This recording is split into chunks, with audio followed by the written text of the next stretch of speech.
Ja vám niečo dneska poviem, ako sme v Kozmotrone použili AI na spracovanie periodík. Takže o čo vlastne ide, aký problém sme vlastne identifikovali, ktorý sme sa snažili vyriešiť. My sme vlastne videli, toto sú nejaké príklady dát z Krameria, z digitálnej knižnice, koľko vlastne periodík majú niektoré knižnice prístupné. Je to pomerne veľké množstvo.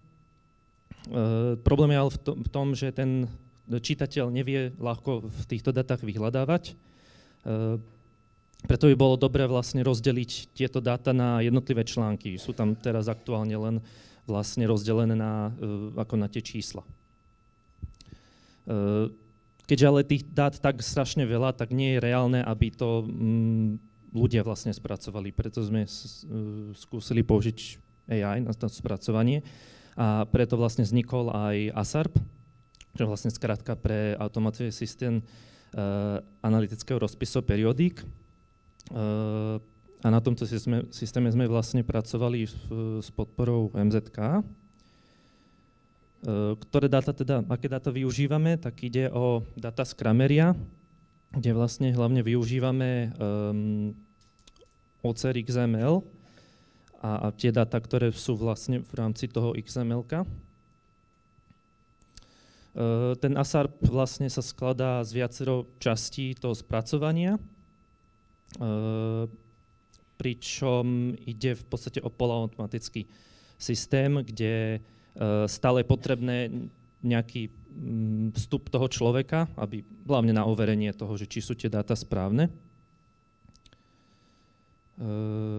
Takže na začiatku my dáta vlastne importujeme z Krameria, kde vlastne je potrebné do nejakého formuláru zadať UID, buď toho čísla, alebo ročníka, alebo celého titulu.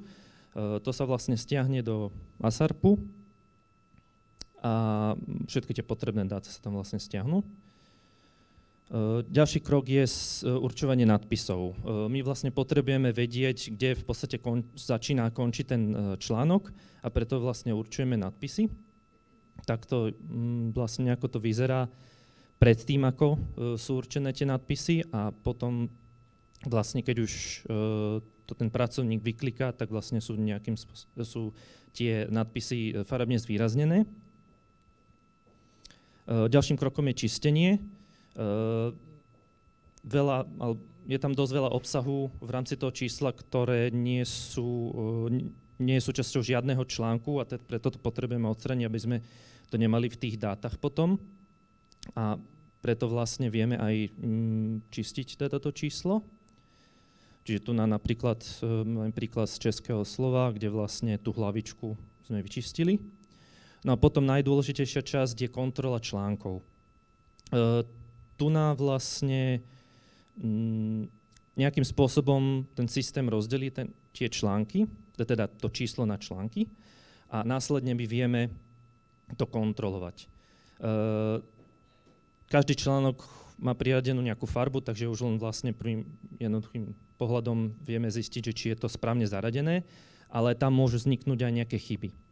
A preto sú tam vlastne rôzne nástroje, buď vlastne priradíme nejaký blok textu k inému článku, zoradíme správne ten článok, alebo vytvoríme dokonca úplne iný článok.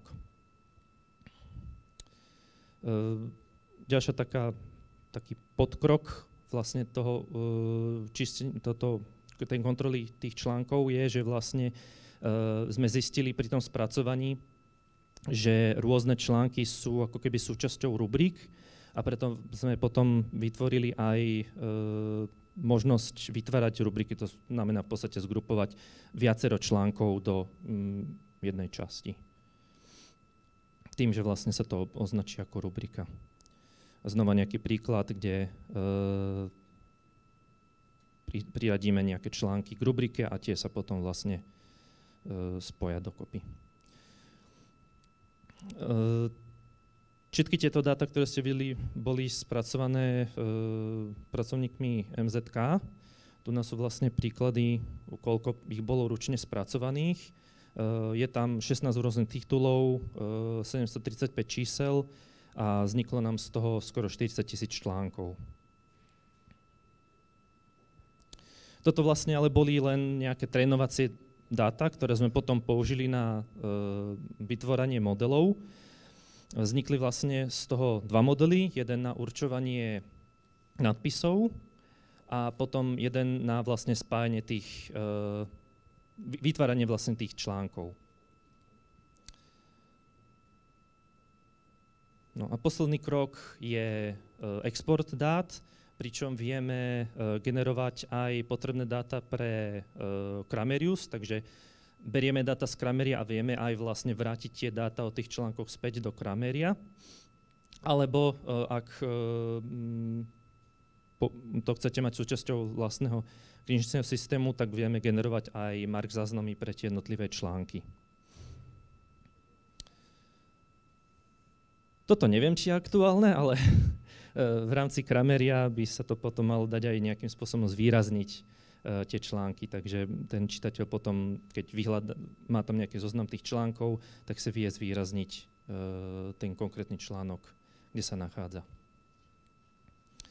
V čom je vlastne výhoda celého tohto systému je úspora času. Je síce potrebný ten človek stále pri tej kontrole tých 5 až 10 čísel z ročníka, tak aby tie dáta boli čo najpresnejšie, ale ináč zvyšok už by mal ten systém zvládnuť sám. Takže je tam potenciál ušetriť až stovky hodín ručného spracovania a takisto ten čitateľ nemusí až tak dlho čakať, pokiaľ vlastne sa to spracuje a dostane sa to do knižničného systému.